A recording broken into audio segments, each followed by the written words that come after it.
시청자 여러분, 한 나라가 세련되고 산업화될수록 우리가 지켜야 될 법규, 무슨 규범, 또 제도 뭐 이런 것이 많아지죠. 한 10여 년 전만 하더라도 지적재산권이나 저작권 같은 개념은 별로 우리가 잘 몰랐던 개념입니다. 그런데 이제는 우리 생활 곳곳에서 이런 개념들을 잘 지키지 않으면 안 될 그런 상황입니다. 오늘 저희 프로그램 찾아온 것, 그래서 그런 부분들을 좀 얘기해 보려고 한국 저작권 단체 연합회를 찾아왔습니다. 이곳 연합회 이사장님이 지난해 새로 오셨는데요. 그분이 아마 시청자 여러분들 보시면 놀라실 겁니다. 제가 전화번호 말씀 안 드리고 시청자 여러분께 직접 한번 확인하실 수 있는 기회를 드리겠습니다. 자, 이사장님 안녕하세요. 네, 안녕하십니까. 이상벽입니다. Going back to the corner where I first saw you. Gonna camp in my sleeping bag. I'm not gonna move. Got some words on 시청자 여러분 깜짝 놀라셨죠? 올해 국민 MC로 너무나 잘 알려진 이상벽 선생님께서 이곳 이사장으로 지난해 오셨어요. 네. 아이고 참, 저 이사님 제가 그때 같은 인터뷰 들어가기 전에 네.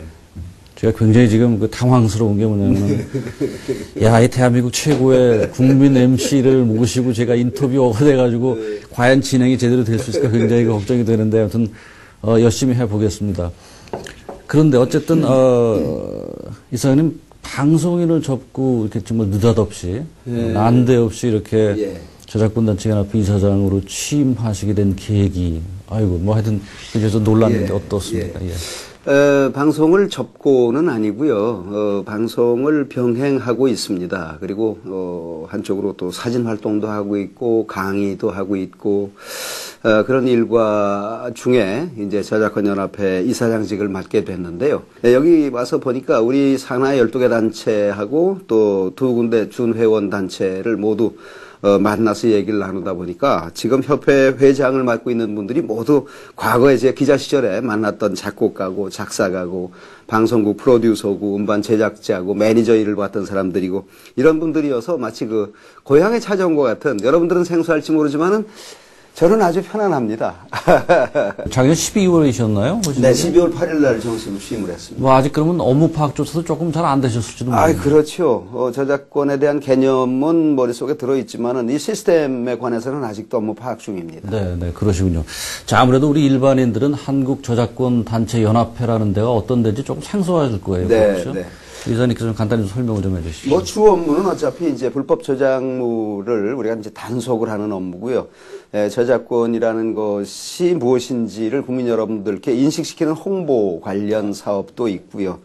뭐 여러 가지 그 저작권 관련해서 많은 일을 합니다. 저작권이라는 것 자체부터가 생소한 분들이 계실런지 모르겠는데, 뭐 산업적인 것까지 다 무슨 사람이 그 만들어내는 모든 것을 다 저작물이라고 생각을 하시면 됩니다. 근데 우리 이제 문화 분야 쪽에서는 이제 제일 그 여러분들하고 친숙한 곳이 음악 저작권인데, 노래 하나가 만들어지려면 작사가, 작곡가, 편곡자, 그리고 그 음악을 이제 함께 참여하는 그 연주인들, 그리고 지휘자까지, 그리고 그 노래를 부르는 가수까지, 그 인접 저작권자들까지를 모두 아우러서 저작권자라고 그럽니다. 그리고 쓰시는 여러분들을 이용자라고 그러고요. 그런 것들을 이제 사업적으로 그 활용하시는 분들을 사용자라고 합니다. 그래서 이 세 축이 고르게 정삼각형이 이루어질 수 있도록, 지금은 이제 불법 쪽이 너무 많다 보니까 우리가 뭐 단속 업무가 지금 인원이 뭐 태부적이라고 할 만큼 본인들이 모르는 채 저작물을 잘못 쓰고 있는 경우가 많습니다. 가령 무슨 불법 다운을 해서 쓴다든가, 혹은 뭐 좋은 노래들만을 골라서 따로 제작을 해서 쓴다든가, 이런 거는 안 되거든요. 그러니까 정식으로 그 이용 루트를 통해서 정상적으로 거래를 하는 것이 아닌 모든 것들을 저희가 단속을 하고 있습니다. 그 이사님, 그러니까 저작권이라는 게 이제 일반인들은 솔직히 이게 무슨 기업 얘기 같기도 하고, 그죠? 네. 기업에 국한된 얘기 같기도 한데, 이제 사실은 그렇지 않아요. 이제는 우리 생활 속에서 다 타고 들어와가지고 내가 저작권 위반을 지금도 할 수도 있는 거고, 이게 온라인, 오프라인에서도 그렇지만 특히 온라인에서 요즘 불법 다운로드 같은 거 굉장히 많은데 이제 그런 문제들이 많겠죠. 그래서 그 일반인들 아직 저작권을 조금 잘 모르는 분들, 시청자들을 위해서 우리 생활에서 또 이렇게 좀 자기도 모르는 사이에 이렇게 저질러질 수 있는 저작권 위반 사례 같은 게 뭐가 있을까요? 그러니까 가령 무슨 이제 최근에도 그런 사람들이 이제 단속이 됐었는데, 여기서 이제 방영되고 있는 연속극을 카피를 해서 미국에는 친척한테 수시로 이렇게 이걸 보낼 수 있죠. 예. 우송을 했다. 그렇죠. 그 카피 자체가 불법입니다. 음악적으로는 그 정품 레코드 안에 들어있는 것을 레코드채 사면 괜찮은데 거기서 부분적으로 골라서 별도 레코드를 제작을 했다. 그것을 사업적으로 썼을 때는 뭐 특히나 더더욱 불법이 되는 거지요. 개인적으로 가지고 있는 거는 그 이용 수준이라고 볼지 모르지만 엄격하게 말하면 그것도 저작물을 잘못 쓰고 있는 겁니다. 세상은 참 많이 편해지는데 사실은 우리가 알고 지켜야 될 것들은 사실 아까도 오프닝에서 제가 말씀드렸지만 참 많아지는 세상이라고 그랬죠. 모르면은 다 그런 것이 죄가 될 수 있는 건데. 자, 우리가 이사님 저작권을 흔히 그 문화 산업 가치를 결정하는 척도 뭐 이런 말을 쓰죠. 그래서 우리나라 저작권 산업 현황을 잠깐 좀 한번 브리핑 좀 해주시죠. 우리가 이제 그 국제연맹에 그 가입이 된 지가 얼마 안 됐어요. 그러니까 외국 사람들 시각에서 보자면 뭐 무슨 비틀스 노래라든가 무슨 유명한 뭐 로마의 휴일 같은 영화라든가 이런 것들을 마구잡이로 들여다가 마구잡이로 그냥 썼거든요. 개념이 없었죠. 개념이 없었어요. 그렇게 써도 뭐 되고 안 되고 부분조차도 안 됐던 그런 시절이었기 때문에 국제적으로 우리나라가 감시국이었습니다. 부끄럽게도 늘 감시당하는. 그런데 이제 그 작년에 그 감시국으로부터 우리가 해제가 됐어요. 참 이제 문화국가가 된 거죠. 대한민국이 부전자원이 없는 나라다 보니까 이제 손끝과 그 머릿속에서 끌어내는 여러 가지를 가지고 세계 13위 경제 대국을 이끌어가고 있지 않습니까? 그러니까 부전 자원은 없는 나라지만은 인적 자원으로 국가 경영을 해나가는 나라다. 그런 측면에서 봐서는 정말 우리가 그 지적 소유권, 지적 재산권에 대한 그 중요성이 강조될 수밖에는 없거든요. 요새 뭐 한류가 이제 신한류로 이렇게 이제 그 진화가 되고 있는 이런 상황인 걸 보더라도 우리 그 문화 수준이라든가 특히 대중예술 분야 쪽에서의 그 진화는 눈부실 정도입니다. 거기서 거두어들이는 그 저작권료라는 것이 굉장히 이제 앞으로는 볼륨이 커집니다. 가령 지금 현실적으로 음악저작권 연합회에서만 거두어들이는 저작권료가 국내에서 조달되는 저작권료가 1,000억입니다. 대단한 거예요. 그러니까 이제 곡을 쓴 분은 그 저작권에 대한 그 권리를 사후 50년까지 보장을 하는 정도까지 저작권에 관해서는 아주 국제적으로도 굉장히 크게 이렇게 인식이 돼 있거든요. 그럼 저작권자는 가령 음악 작곡하시고 그런 분은 돌아가셔도 후손들이 그걸 받는 거예요. 후손들이 그 혜택을 철저하군요, 그러니까. 그러면요. 근데 이제 과거보다는 주기율이 자꾸 이렇게 좁아지는 흠이 있습니다. 과거에는 뭐 눈물 젖은 두만강이라든가 타양살이라든가 이런 노래는 아주 면면이 긴 세월을 두고 오랜 동안 저작물로서의 효용성이 유지가 되는데 요새 젊은 사람들이 부르는 노래는 한 3개월 내지 6개월 만에 바로 소멸이 돼버리기 때문에 저작권의 생명력이 자꾸 좁아지고 또 이제 음악은 쉽게 막 다운을 받아서 이렇게 쓰는 그런 상황이다 보니까 이걸 단속하는데 어려움이 많고 지금은 이제 그 음악에 관한 저작권보다는 영상에 관한 저작권이 굉장히 강조가 되고 있고 그쪽 시장이 굉장히 커지고 있거든요. 우리나라가 지금 영화만 하더라도 과거에는 무슨 칸느다, 베를린이다 이런 영화제가 뉴스에서나 그저 접하는 정도 수준이었다고 본다면 지금은 가서 우리가 감독상도 타오고 작품상, 여우주연상 이런 상들을 핵심적인 상들을 타오는 정도로 우리나라의 영화 산업이 굉장히 수준이 높아졌어요. 문화 산업의 중심권으로 들어간 거죠, 글로벌 세계에서. 그래서 이런 것들이 이제 외국 시장으로 이렇게 이제 팔려나가게 되면 그에 상응하는 저작권료가 이제 수입원으로 이제 우리한테 들어오는 거고요. 가수들도 과거에는 무대에서 노래를 불러서 출연료로 수익을 이제 봤다고 한다면 지금은 노래를 만든 사람이 오히려 노래를 불러서 출연료를 받는 사람보다 작곡 작사가들이 거둬들인 저작권료가 훨씬 많아지는 세상. 이렇게 문화적 기반이 아주 지각이 많이 지금 변동이 되고 있는 그런 상황이라고 보면 됩니다. 아까 이사님 잠깐 말씀하셨는데 우리 2009년도에 미국의 지적 재산권 감시 리스트에서 빠져나왔죠.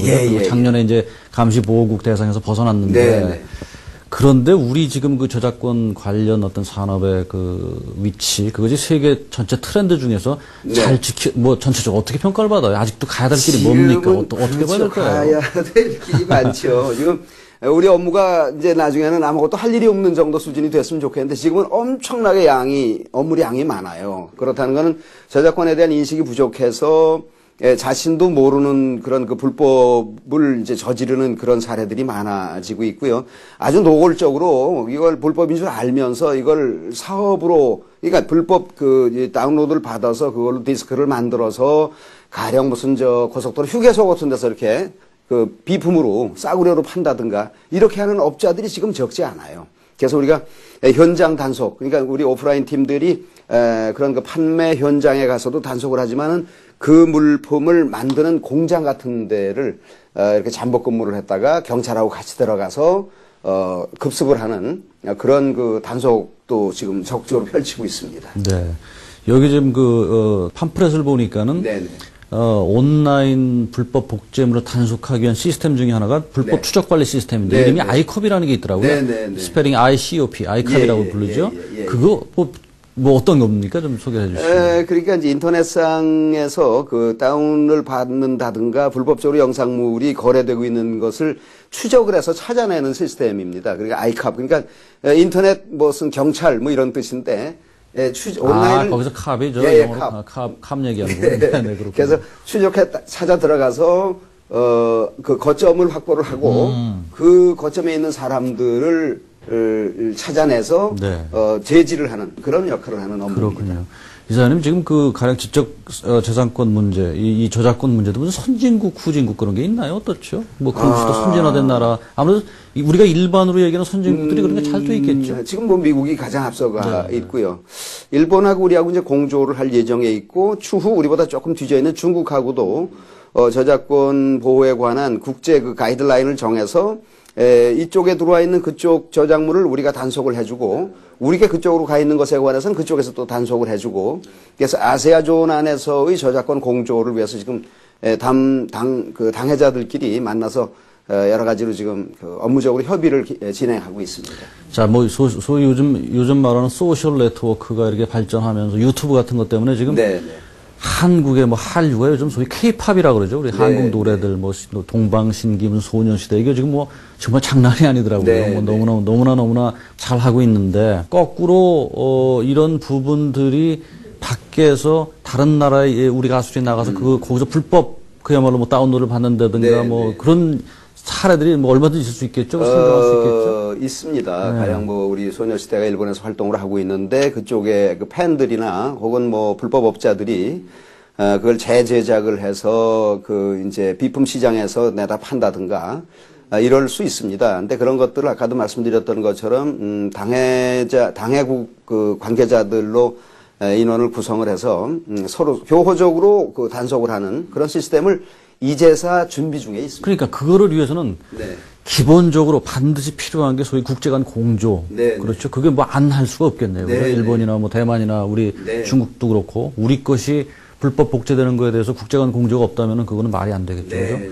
그런데 기왕에 얘기가 좀 나왔으니까 모르겠어요. 이게 좀 민감한 문제인지 모르겠는데 지금 이거 뭐 저작권 관련해서 제가 조금 네. 질문을 드리는 겁니다. 음악 개방을 어쨌든 저쪽에서 시켜줬단 말이에요. 그죠? 네, 그래서 우리 소녀시대, 뭐, 동방신기 대단한데, 또 한쪽에서는 반한류 기류도 있어요. 또 뭐 혐한류라고 그러죠, 우리가. 근데 그 이유에 대한 분석이 이제 여러 가지 나오는데 그 중에서 하나가 저쪽만 시장을 열게 하고 우리 쪽은 시장을 안 열어놓음으로 해서 생기는 문제가 아니냐. 네. 왜 니네 것만 팔려고 그러지 우리 거는 사줄 생각을 안 하냐는 소위 그 귀의 어떤 균등, 형평의 네. 원리가 그런 문제가 바닥에 깔려 있다는 분석도 나와요. 그래서 이게 뭐 저작권 관련해서도 관련이 있는 얘기지만은 그런 부분에 대해서 이사님은 어떻게 생각하세요? 그 뭐 문화 FTA라고 그럴까요? 그렇죠. 이게 정확히 이제 문화 FTA겠죠. 이게 우리가 과거에 제가 현역 기자 시절에도 노래 가운데서 일본 분위기가 섞인 외색을 아주 엄격하게 단속을 했습니다. 표절 못지않게 엄격한 잣대를 댔던 기억이 납니다. 그런데 이제 우리 가수들이 일본에 가서 활동을 하고 그쪽 시장을 모두 다 문호를 개방을 해서 모두 영화하고 드라마하고 모두를 다 일본에서 다 수용하는데 왜 한국에서는 안 하느냐. 그게 이제 아까도 말씀드렸던 것처럼 이제 민족 감정 때문에 다분히 그렇다고 보는데 이제 글로벌한 이런 이제 문화시장 개념에서 보자면 언젠간 열어야 되겠죠. 근데 지금 아닌 게 아니라 예민한 부분이다 보니까 조금 시간을 두고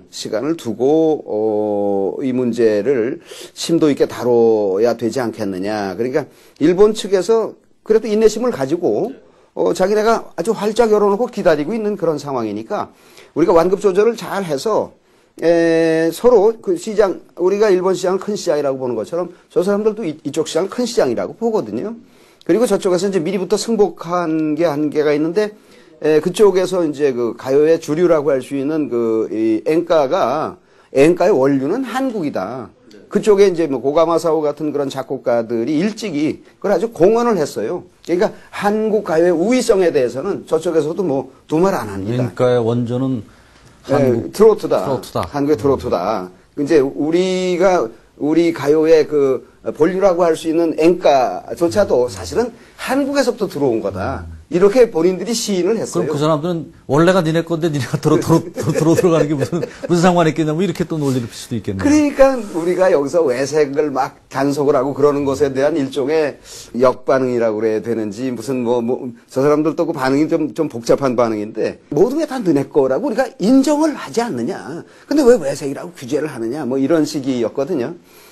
그런 앙금들이 이제 그 원활하게 다 해소가 되려면 아무래도 조금 시간이 걸릴 거예요.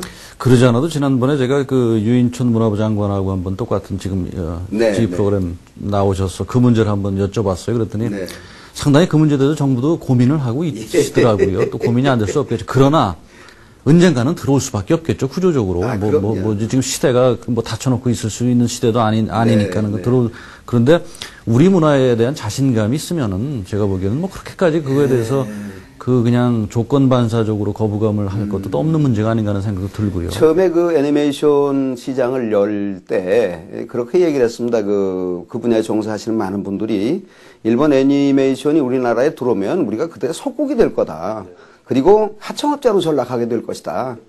워낙 우리보다 앞서가 있는 분야이기 때문에 그런 걱정을 많이들 했어요. 그런데 지금 뭐 대등합니다. 대등하죠. 영화 같은 거, 특히 드라마 같은 거는 뭐 엄청나게 이제 붐이 일어나지 않습니까? 그걸 뭐 억지로 국민들한테 보라고 한 것도 아님에도 불구하고, 우리가 만든 드라마지만은 그쪽 정서에도 뭐 위도가 비슷하니까 정서상은 비슷해요. 다만 민족성이 달라서 그런 건데, 그렇듯이 그냥 그렇게 암암리에 무슨 그 동화되는 과정을 전제로 해서 언젠가는 해소될 시기가 올 거라고 생각합니다. 당연히 그럴 거고요. 뭐 아무튼 이번 질문은 그 저작권 단체 연합회 회장님 이사장님 자격으로서 아니라 제가 문화인 이상벽의 자격으로 여쭤본 건데 아무튼 그런 개인적인 소견으로 제가 알아듣겠습니다. 어쨌든 아까 잠깐 말씀드린 것처럼 지금 그 혐한류, 반한류의 어떤 그런 기류 같은 것이 조금 우리 한국의 문화 패권주의에 대한 우려 같은 것이 분명히 있기는 있는 것 같아요. 그럼 뭐 그런 것이 있다면은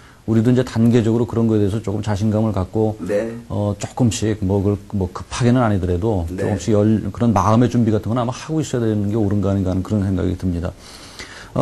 지금 우리 저작권 관련해서 우리가 좀 앞으로 뭐 과제라고 할까요? 그런 부분 또 이런 부분 조금 더 선진화가 돼야 되겠다라는 부분. 그리고 덧붙여서 이전에 이것 좀 하나 더 여쭐게요. 정부는 어떤 역할을 해요, 지금 여기서?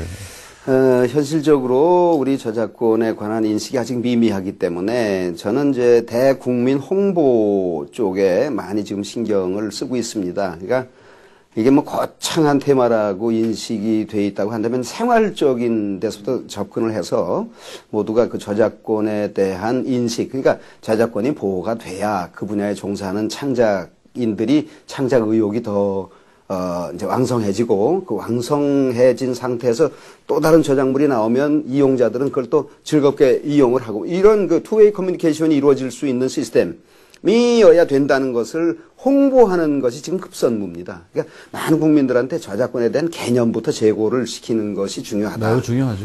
그래서 정부에서도 지금 아까 말씀드렸던 것처럼 대한민국이 그 부전자는 없는 인적 자원의 나라다 보니까 이런 머릿속에서 만들어내는 거, 손끝으로 만들어내는 거 이런 것들에 대한 모든 것 중에서 저작권의 범위가 굉장히 커요. 문화체육관광부에 가보면 저작권 관련 업무 부서가 굉장히 큽니다. 그래서 그 중요성이 그 한눈에 이렇게 읽혀지는데, 많은 전문가들, 지금 대학 교수들도 그렇고, 법률가들 중에서도 이 저작권 문제에 대해서 아주 심도 있게 참여하려는 그런 움직임이 있고, 또 저작권 학과가 지금 대학에 개설이 됐을 만큼 이 분야가 앞으로 크게 이 관심의 분야가 될 것으로 그렇게 저는 전망을 하고 있고 정부에서도 그런 측면에서 적극적으로 이 문제에 대해서 우리하고 공조해서 일을 만들어 가려고 애쓰고 있는 그런 모습을 보여주고 있습니다. 네. 아마 이게 보니까 그야말로 가장 기본적인 게 개개인이 저작권이라는 것이 갖고 있는 의미를 잘 이해해서 생활에서 그런 것을 실천해 나가는 것이 가장 기본적인 문제 해결 방법이 아닌가 하는 생각도 들긴 드네요. 산업적인 분야에서도 이 저작권에 관해서는 굉장히 그 덩치가 크지요.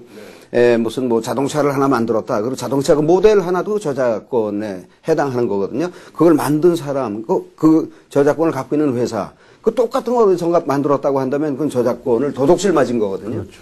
그런 산업적인 건 뭐 저작권의 범위가 뭐 거의 천문학적이라고 할 수 있죠. 그런데 이제 일단은 이제 대중적으로 문화 분야 안에서만 컨텐츠를 이해를 하고 그것에 대해서 관심을 갖고 그렇게 해서 창작인들이 의욕을 가지고 창작에 참여하게 되고 그럼 더 빛나는 창작물이 만들어지고 이용자들도 훨씬 더 즐거움이 커지고 이런 거거든요.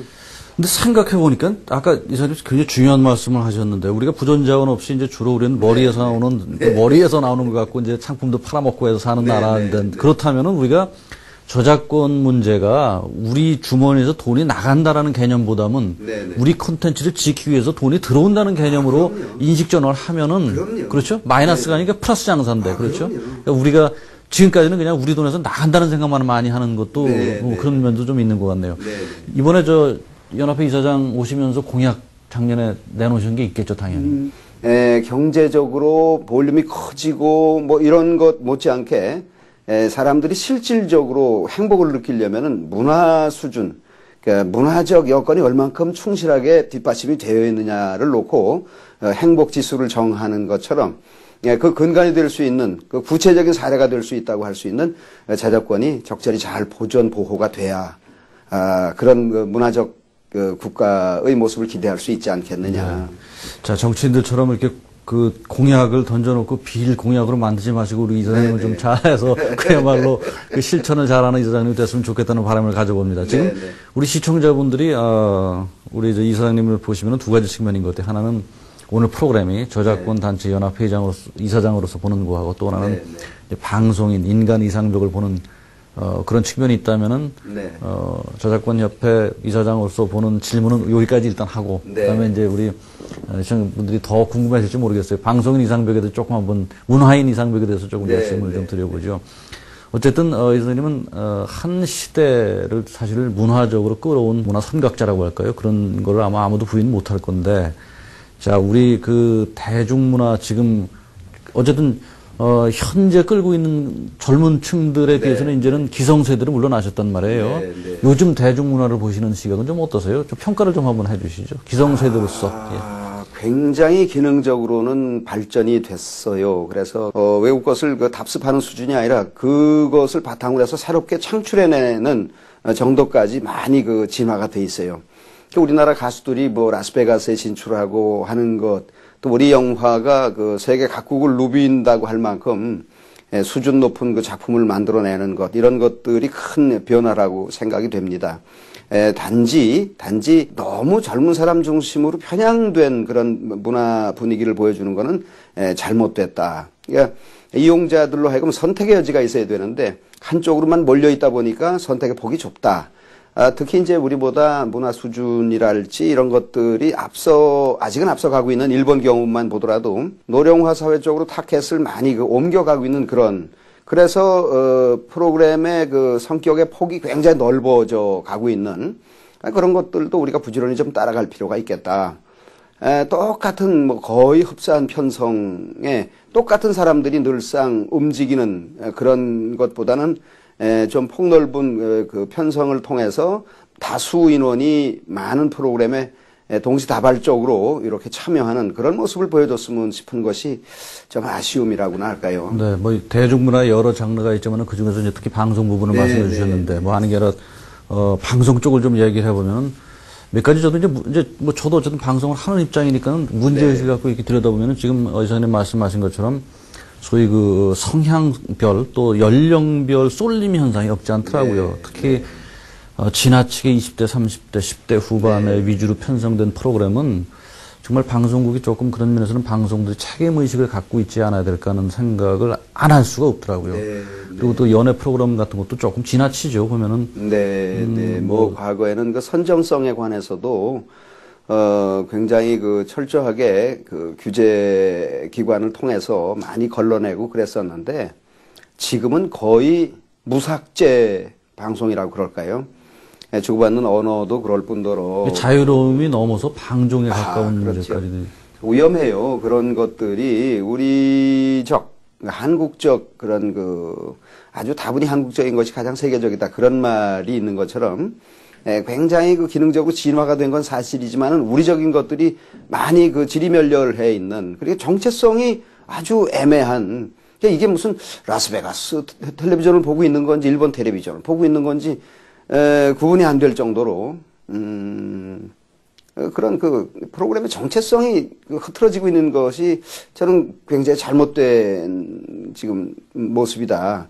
그렇게 봐요. 네, 매우 뭐 중요한 지적을 해주셨는데, 뭐 예, 근데 글쎄 그거 작다고 해야 될지 어떨지는 모르겠습니다만 저는 요즘도 이런 생각이 들더라고요. 이제 요즘 프로그램 보면은 이렇게 아마추어들이 나와가지고 이제 신인 가수 이렇게 뭐 그런 거에서 이렇게 네네. 평을 나와서 가수들이 이렇게 예, 평을 해주고 하는 것도 보면은 물론 그걸 재미로 해석할 수도 있겠죠. 그런데 그 심사 받는 사람들한테 심사하는 사람이 쏟아내는 언어가 정말 어떨 때는 민망할 정도로 강하다는 느낌도 들고요. 그래서 그런 것이 사회 풍토가 돼버리면은 그 사실은 이제 보는 사람들은 그것이 어떻게 재미로 볼 수 있을지는 모르지만은 그 뭐라 그래 모욕적 언어를 이렇게 받는 사람 입장에서는 사실은 굉장히 부끄럽고 창피하고 그럴 텐데 사회가 그런 분위기로 간다라는 거를 방송들이 과연 생각을 하고 있는지에 대해서 저는 정말 의문을 한번 제기하고 싶더라고요. 그래서 너무 이렇게 사람들한테 상처를 주고 다치게 하고 있는 언어 같은 것이 그냥 방송에 이렇게 걸러지지 않고 그대로 하는 그런 것들이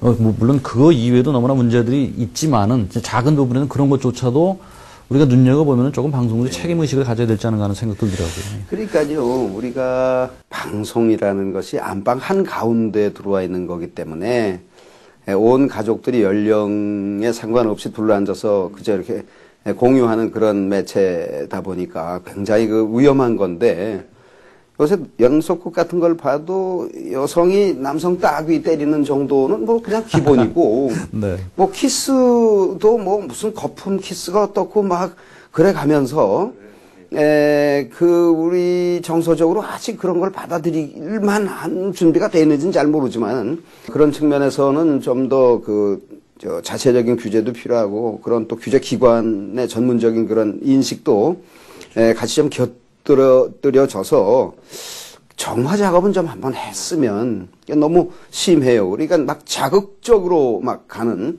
뭐든지 쇼킹해야 되는 이 자극이라는 게 자극은 강도를 높일수록 점점 높아지는 거라는 거예요. 그럼요. 그죠? 그럼요. 1이라는 자극을 가는데 그 다음에는 2로 가야지 그게 마이너스로 갈 수는 없단 말이에요. 네. 그러니까 그런 자꾸 끊임없이 간다는 게 참 걱정이 되더라고요. 담배 피는 게 지금 텔레비전에 못 나가요. 담배 피는 거. 근데 담배 피는 것보다 훨씬 심각한 그런 장면들이 그대로 노출이 되거든요. 그러니까 담배 피는 것만을 규제하고 있어요. 그리고 우리는 규제하고 있다고 말하거든요. 무슨 혐오 내지는 무슨 계층 간의 갈등 이런 것들을 자극할 수 있는 요지가 많은데 그냥 넘어가요. 오직 시청률 게임에만 몰두해 있는 것 같은 그런 기분이 들어요. 그러면 그 안개라 자극의 정도가 어디까지 진행이 될지, 어디까지 가게 될지. 그러면 그런 피해를 결국은 시청자들이 가슴에 상흔으로서 다 남는 것들인데, 잠재적으로도요. 이게 솔직한 감정 표현하는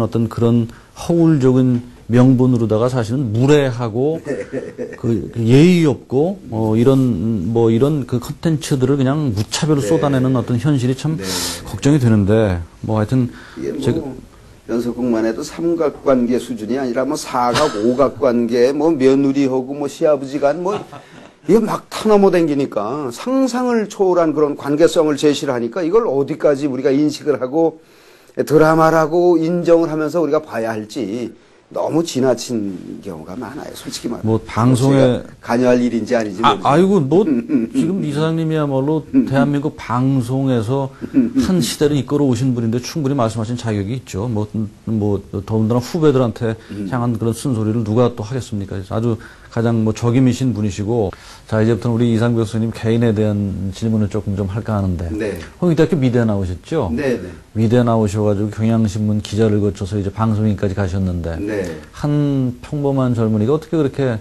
한 시대를 끄는 그런 문화적 선도자가 될 수 있었을까요? 우리 젊은 후배들을 위해서 본인의 어떤 점이 그러셨는지 한번 좀 말씀해 주시죠. 방송 쪽으로 전향을 한, 그러니까 신문 기자가 방송으로 전향을 한 유일한 사람이거든요. 아직까지는. 대개 뭐, 보도국에서 그냥 뭐, 기자에서 다시 보도, 이런 현에는, 공개 프로그램 사회자로 이렇게 변신한 경우는 저밖에 없는 줄 압니다. 그러니까 이제 그 서술 능력하고 이 구술 능력을 동시에 겸비한다는 것이 사실 쉽지는 않았는데, 대학교 때 우연히 그런 세시봉이라는 공간 안에서 아르바이트를 할 기회를 얻었어요. 그러다 보니까 거기 이제 방송국에 계시는 분들이 레코드를 빌리러도 오고, 그 공개호를 또 공개 방송 현장으로 활용을 하러 오기도 하고, 그러던 중에 우연히 눈에 띄어서 CBS 라디오에 스카웃이 됐죠. 그때가 대학교 3학년 때인데, 근데 뭣도 모르고 거기를 들어가서 방송을 하게 된 거예요. 그러니까 잘 모르는 사람이 무슨 겁이 없는 것처럼 처음에 모르고 시작을 한 건데 옆에서 잘한다 그러니까 정말 잘하는 줄 알고 훈련 기간을 아주 쉽게 맞췄어요. 그때 같이 잘하는 줄 알고 했던 멤버들이 송창식, 이장희, 윤영주, 조영남 씨죠? 그 사람들의 데뷔 현장을 제가 다 봤어요, 현장에서. 그러니까, 저는 이제 대학교 3학년 때부터였으니까, 그때는 뭐 학군단 마크 붙이고, 이렇게 상고머리 하고, 그러고 이제 올라가서 이제 MC를 하고 있던 중이었었고, 조영남 씨라든가 송창식 씨 같은 경우도 정말 가난뱅이 대학생, 또 송창식이는 예술고등학교 나오고는 뚜렷한 진로를 못 찾고 헤매던 그런 상황에서 저하고 만나서 세시봉에 이제 데뷔를 하게 됐고, 조영남 씨는 우연히 음악 들으러 왔다가 앞에 누가 가수가 펑크를 내는 바람에 하는 수 없이 대타로 올라와서 그냥 첫날 그렇게 노원 워리를 불렀는데 이게 그냥 단번에 대박이 났다고 할까요? 앵콜이 나오고 난리가 났어요. 그래서 세시봉 주인 아저씨가 너는 이제부터 공짜로 와도 된다 특전을 줘서 그이가 맨날 그 세시봉을 이렇게 이제 이물 없이 드나드는, 그러다 또 무대가 비면 또 올라가서 노래 부르고, 그러면서 조영남 씨가 시작이 됐고, 송창식 씨는 이제 제가 운영하던 대학생의 밤이라는 프로그램에 처음에는 이제 아마추어로 이렇게 등장을 하다가 거기서 이제 윤형주를 만나서 윤형주하고 같이 듀엣 활동을 시작을 하면서 첫 앨범이 나오고 그런 여러 과정들을 제가 다 봤거든요. 그러니까 그 당시에 이제 앞에 일렉트릭 출신 솔리스트들이 막 조용필, 김훈, 최병걸, 조경수 이런 사람들이 막 한 시절을 누비다가 이제 송창식, 윤영주 이런 사람들이 통기타를 들고 아주 포크송, 아주 서정적인 그런 노래를 부르는 아주 대조적인 시류가 한 시절이 있었는데, 그때 대표 주자들이지요. 그러니까 아주 이론적인 기반도 단단하고 또 발성이라든가 음악적인 조합이 아주 잘 훈련이 된 기간이 세시봉 기간이었을 거예요. 거기서 적어도 한 4, 5년씩 있었으니까요. 조금 전에 언급하신 조영남 씨나 송창식 그런 분들하고 7, 80년대를 한 시대를 이렇게 여러 명이 같이 이렇게 그야말로 청년 문화를 선도를 했었죠. 자, 그리고 기자 10년 하셨고, 방송 한 40년 하셨고, 이사님 후회는 별로 없으시죠? 아유, 저는 복 많은 사람이지요. 제가 하고 싶은 거를 선택해서 이렇게 고르게 체험할 수 있었던 것만 해도 큰 복이고요. 글쎄 봅시다. 열심히 저 나름대로 성실하게 임했기 때문이라고 자부하는 부분도 있지만, 복이지요. 좋은 조상 만나서 좋은 소질 받아서. 인정받으시고요. 제가 하여튼 욕심내 범직한 분야는 거의 다 했어요. 최근에 사진에 이르기까지. 사진은 참 어떻게 하시게 되셨어요? 사진은요, 제가 이제 대학교에서 디자인을 전공을 했기 때문에 사진을 부전공으로 할 수 있었고요. 그래서 신문사 들어가서도 취재부 기자를 하면서도 카메라를 들고 다녔거든요. 그러니까 그 카메라에 대한 향수가 있었어요. 그래서 방송을 하면서 언젠가 기회가 되면 내가 사진을 한번 도전을 해보리라. 그런 그 욕심을 늘 갖고 있던 중에 적절한 시기를 선택을 이제 한 것이 방송 40년. 그러니까 그때 그 어느 시인의 그 낙화라는 시를 읽고 제가 아주 크게 자극을 받았는데, 때를 알고 돌아서는 사람의 뒷모습은 얼마나 아름다운가, 이런 대목에 제가 그 시기를 적절히 이제 구상을 했어요. 40년째가 적절하겠다. 그래서 아침 프로그램을 놓고 바로 다음 날 카메라를 들고 필드로 나가서 그로부터 20개월 만에 첫 번째 개인전을 열고, 개인전 2번에 해외전 2번, 그룹전 한 10여 차례, 이렇게를 사진 활동을 지금까지 해오고 있습니다. 잠깐만 우리 이사장님, 지금 제가 그 도록을 이상벽이라고 이렇게 앞에 쓰인 도록을 시청자 여러분께 잠깐 소개를 좀 해드릴게요. 이게 이사장님 개인의 작품도 있고 또 저기 홍익대 그 이두식 학장님이시죠? 네네. 같이 공동 작업을 한 것도 있는데, 네네. 자 우리가 이렇게 소개를 해드릴 테니까는 한번 보시죠. 이게 요 사진을 조금 소개를 좀. 네, 제 붉은 바탕이 제 사진이고요. 그 위에 이제 이미지가 이제 가필이 된 게 이두식 교수의 작품입니다. 그래서 한 작품을 둘이서 이제 합작을 한 건데, 그래서 양쪽에 두 사람 사인이 들어있죠. 이쪽 것도 마찬가지입니다. 이쪽 것도 흰 그 자작나무가 배경인 사진에 이 교수가 이제 그 드로잉을 해서 완성을 시킨 그런 작품인데, 사진하고 회화가 만난 최초의 작업이라는 측면에서 자부심을 갖습니다. 그러게요. 사진하고 회화가 아주 그야말로 네. 그 한데 이렇게 섞여져 가지고 네. 나름대로 또 미학을 만들어냈네요. 네. 자, 이제 지금 그 사진 얘기가 나왔으니까는 네. 이사님한테 나 이거 여쭙고 싶어. 그 우리 지금 소위 50대, 60대 삶, 50대, 60대 들어선 많은 네. 대한민국의 중년 이후의 삶이 사실은 뭐를 어떻게 해가지고 우리가 그 노년을 지날 건가가 네. 누구나 겪고 있는 뭐 화두 같은 거란 말이에요. 그래서 우리 삶이 좀 이렇게 노후에도 풍요로, 사실 사진도 결국은 네, 네, 네. 이사장님도 이사장님 자신의 삶을 좀 풍요롭게 만들기 하나의 수단이겠죠, 그죠? 네, 네. 그런 면에서 이거는 우리 모두에게 앞에 있는 화두 같은 건데, 네. 그 삶이 풍요로워지기 위한 어떤 방안 같은 거 한번 좀 조언을 좀 해주시면. 제가 이제 근래 그 이제 특강을 많이 다니는데, 거기서 제가 주로 다루는 테마가 인생 이모작입니다. 그러니까 지금 직업적으로는 50살이면은 이제 커트라인에 들어가요. 그러니까 대기업의 임원의 평균 나이가 50살이다. 그러니까 월급쟁이로서는 50살이면 이제 커트라인에 해당한다. 그런데 우리 그 자연적인 인생 한 명은 100살을 호령하는 그런 시대거든요. 요새 뭐 보험 광고 같은 걸 봐도 모두 100살까지를 한계 연령으로 제시를 하고 있는데, 기가 막히죠. 그러니까 50에 절반 나와가지고 그럼요. 예, 절반이 일모작이라고 한다면 이후 이모작을 미리부터 구상하지 아니하면 인생을 직무유기할 수밖에 없다. 그러니까 멀쩡한데 할 수 있는데 아무것도 안 하는 건 직무유기거든요. 그렇다면 일모작에서 어떻게 이모작으로 넘어갈 거냐. 일모작은 어차피 부가가치 중심입니다. 그러니까 어느 정도 그 직업적으로 월급이 보장돼 있느냐, 진급이 보장돼 있느냐, 사회적으로 이 직업에 대한 인식이 어떠냐, 이런 거를 따져서 선택하는 게 일모작이라고 한다면은, 이모작은 지족상락의 개념이다. 그러니까 본인이 만족히 생각하면 그런 일을 하는 사람은 언제나 즐겁다. 지족상락. 이 개념에서 선택을 해야 된다. 그러니까 뭐 당장 뭐 부와 명예를 전제로 한 뭐 그런 게 아닌, 내가 정말 여한을 푼다는 차원에서 평소에 하고 싶었던 일을 이모작에서 일모작 못지않은 열정을 가지고 해 나갈 수 있어야 된다. 그러니까 물론 이제 부는 어느 정도 일모작에서 확보가 돼야 되겠지만은, 이모작은 정말 내가 뭐 학교 전공이나 뭐 이런 거 상관없이 정말 내가 꼭 해보고 싶었던 일을 여한을 푸는 차원에서 그 테마를 찾아내서 이모작하고 접목을 시킨다. 그러면 정말 짜투리까지 모두를 풀가동한 여한 없는 인생이 될 수 있을 것이다.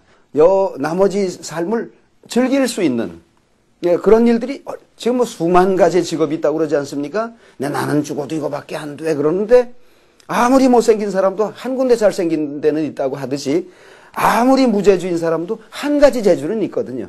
그걸 찾아내는 것. 그래서 평소에 이제 문화 콘텐츠 시대를 어떻게 활용하느냐. 그래서 평소에 영화도 하나쯤 봐두고 전시회장도 가고 강의장도 가고 뭐 책도 베스트셀러 수준은 늘 읽는 것을 원칙으로 하고 이런 그 문화 생활을 통해서 거기서 스스로 테마를 하나쯤 착안해내는 그런 그 전제 작업이 이모작을 만들어내는 그 시드, 그 테마를 찾아내는 하나의 밭이 될 수 있다. 그래서 찾아내서 여한이 없는. 우리 뭐 저작권 시대니까 가사를 써도 좋고 뭐든지 할 수 있거든요. 개인의 삶이 정말 풍요로워지려면은 네. 지금 이 사장님 말씀에서 1모작 부분이 아니라 2모작 부분이 풍요로워져야 그럼요. 그게 인생이 진짜 풍요로워지는 건데. 그러니까 저는 옛날에 사람이 60을 넘어가면 이후 인생을 무슨 재미로 살까? 늘 그런 생각을 했어요. 근데 그게 대다수의 사람들의 예. 생각이란 말이에요. 그것이 막상 그 나이가 지금 넘어가고 있는 상황이다 보니까 그 나이도 즐기긴 나름이 있구나. 그 나이도 그 나이다운 거리들이 있구나 하는 걸 근래 제가 체험을 해요. 그러니까 이 나이에 뭘 이러는 분들이 많은데 그거는 너무 스스로를 소용가치를 자꾸 소멸시켜 나가는 사고다. 그러니까 무엇이든지 할 수 있어야 되는데 물론 이제 거동이 좀 불편해지는 그런 단계까지 가면 좀 어떨지 모르지만, 뭐, 우리 지금 저작권단체연합회 여기에도 재택하시는 분들 보면 고령이 많아요. 65세 이후 인터넷을 잘하는 기능을 가지신 분들이 이런 데 참여하는 거예요.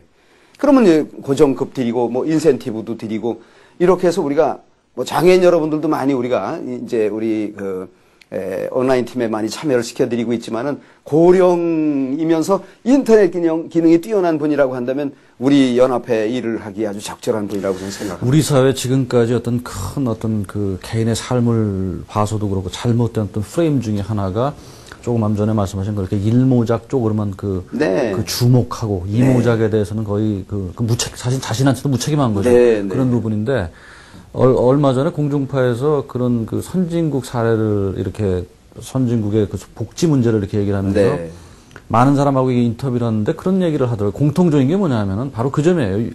은퇴를 해서 50대, 60대 이후에 은퇴를 해서 정말 내가 하고 싶은 삶을 사는 게 그게 진정한 의미의 선진국의 삶의 패턴이고 그죠? 그 이후의 삶에 대해서 우리가 참 제도적으로도 우리는 좀 그런 것이 너무 부족했던 것도 맞는 것 같아요. 우리가 복지라는 것이 꼭 무슨 돈 문제뿐만이 아니라 인생을 보는 시각의 문제일 수 있겠죠. 그죠? 어떻게 우리가 아름다움을 보고 내가 좋아하는 걸 봐서 찾아서 하고 하는 그런 쪽으로의 어떤 관심. 그런 게 진정한 의미의 선진국형일 텐데. 제가 지금 이 자리에 앉아 있는 것도 말하자면 여러분들이 볼 땐 좀 생경해 보일런지 모르겠습니다만은 처음에 이 자리를 저한테 맡겼을 때 합당한가를 저도 많이 생각을 했어요. 그런데 기왕에 이전까지 이제 문화 분야에서 열심히 일을 했던 한 사람으로서 이런 분야 쪽에 행정 책임자가 돼 보는 것도 의미가 있다. 그러니까 이걸 가지고 내가 먹고 살고 이것을 명예라고 생각하고 이런 것 이전에 인생 이모작의 한 부분으로 요 업무 자체를 내가 즐길 수 있겠다. 그래서 후배 우리 창작인들한테 좀 더 많은 혜택에 갈 수 있도록 내가 로타리 역할을 해준다는 것이 참으로 즐거운 일일 수 있겠다. 그런 판단 아래 이 일을 제가 이제 맡게 된 거거든요. 그러니까 지금 실제 해보니까 재밌어요. 이게 무슨 무슨 제조업도 아니고 판매업도 아니지만은 이것을 얼마큼 열심히 하느냐에 따라서 창작인들한테 그만큼 혜택이 돌아가고 그 혜택으로 그 사람들이 창작 의욕이 훨씬 커지고 그러므로 해서 훨씬 좀 퀄리티가 높은 또 다른 창작물을 우리가 기대할 수 있고 이런 것들을 할 수 있는 사람이 누군가 있어야 된다고 한다면 내가 하겠다. 뭐 일선에서 여러 해 동안 일을 했고 또 뭐 신문기자 평세적 그런 시각도 뭐 한동안 훈련이 되었다면 됐고 또 뭐 근련에도 방송을 통해서 그런 창작인들하고 수시로 뭐 임을 없이 만나는 사이이다 보니까 내 가족의 일 같은 그런 생각이 들어서 아주 행복하고 편안해요. 근데 물론 뭐 솔직히 이사님 같은 경우는 기본적으로 워낙 앞서가셨던 분이기 때문에 깔아놓은 소위 인적, 물적 인프라들이 많으셔서 일반인들하고는 조금 차이가 있을지 모르나. 그러나 사실은 세상은 보는 사람의 시각의 문제겠죠. 그죠? 우리가 하여튼 50 이후에 직장을 나와서 그 이후의 삶을 어떻게 관리해 나가느냐의 문제는 앞으로 두고두고 우리의 시대 또 우리 스스로의 화두이기도 하고 그다음에 정부나 뭐 이런 어떤 제도적으로도 아까 우리가 저 방송 얘기를 좀 했지만 그런 거에 대해서 우리 너무 편향적이란 말이에요. 그죠? 그저 그냥 누구나 다 다가올 그 소위 이모작 시대가 누구나 다 겪을 시대인데 그런 거에 대해서 조금 균형 감각을 갖고 방송도 그렇고 우리 문화 전반도 좀 그런 패턴으로 나갔으면 좋겠다는 생각이 듭니다. 아주 너무나 그 마음에 와닿는 말씀을 해주셨습니다. 네, 자 그리고 요즘 뭐 강의도 많이 다니신다면서요? 자기개발 강의. 예, 저작권에 관한 여러 가지 일들을 책임지고 있는 한 사람으로 또 우리 업무도 홍보도 할 겸 아까 말씀드렸던 것처럼 인생 이모작, 우리 시대의 그 인생 이모작을 어떻게 받아들일 것이냐를 함께 설계하는 그런 차원에서 이제 강의를 제가 다닙니다. 처음에는 강의라는 것이 제 프로그램을 열심히 보아주신 분들, 시청자 여러분들한테 대한 보훈 차원이었다고 한다면 지금은 이제 같은 시대를 살아가는 사람들끼리 일방적으로 강의를 한다기보다는 함께 이후 인생을 설계하는 그런 이야기를 중심으로 해서 전국적으로 강의를 지금 다니고 있습니다. 네. 젊은 사람들한테 그 각자의 인생을 어떻게 다 이제 설계를 해야 될 텐데 그런 거를 위해서 좋은 말씀 좀 하나 해주시죠. 젊은 사람들을 위한 말씀. 네. 후배들인데. 네.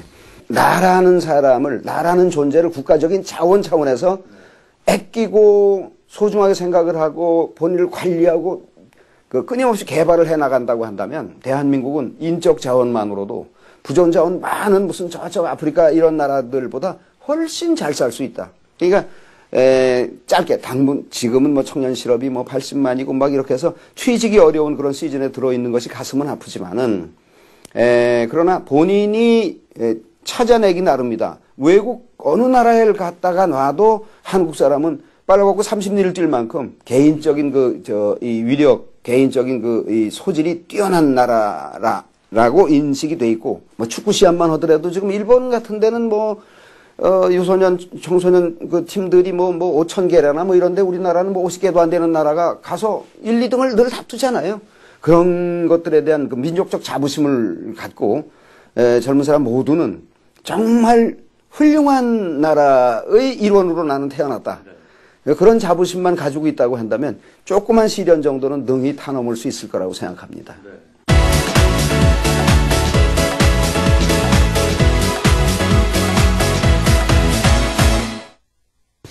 아까 이 소장님이 신문 기자에서 이렇게 방송인으로 바뀐 사례가 거의 유일하다고 그러셨는데 제가 이 소장님 뒤를 따라서 이렇게 신문 기자 20몇 년 하다가 방송인으로 바뀐 지가 지금 1년 남짓 돼가지고 그러시네.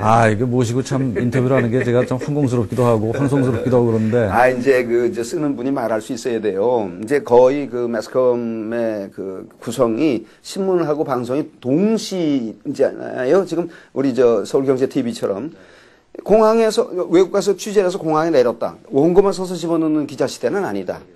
그냥 여행 가방 들고 바로 스튜디오에 들어가서 구술로 리포팅을 하고 그 다음에 또 원고 써서 신문에 올릴 수 있는 그런 정도 양쪽이 동시에 가능한 정도 기능은 갖고 있어야 되는 그런 언론의 시대에 적절히 잘 지금 순응하고 있는 거예요. 제가 방송을 하다가 아무튼 좀 막히는 게 있고 그러면 언제든 선배님을 좀 찾아서 조언을 구하겠습니다. 자, 어쨌든 시청자 여러분, 우리 이상벽 이사장님 그 협회 이사장으로서의 참 근엄함을 버리시고 이렇게 국민 MC로서 늘 구수하고 편안한 진행을 하셨던 것처럼 편안한 인터뷰를 해주셨습니다. 아무튼 이사장님 앞으로 대한민국 저작권이 이제 이사장 맡으셨으니까요. 대한민국 저작권 산업 발전을 위해서 좀 열심히 일해 주시고요.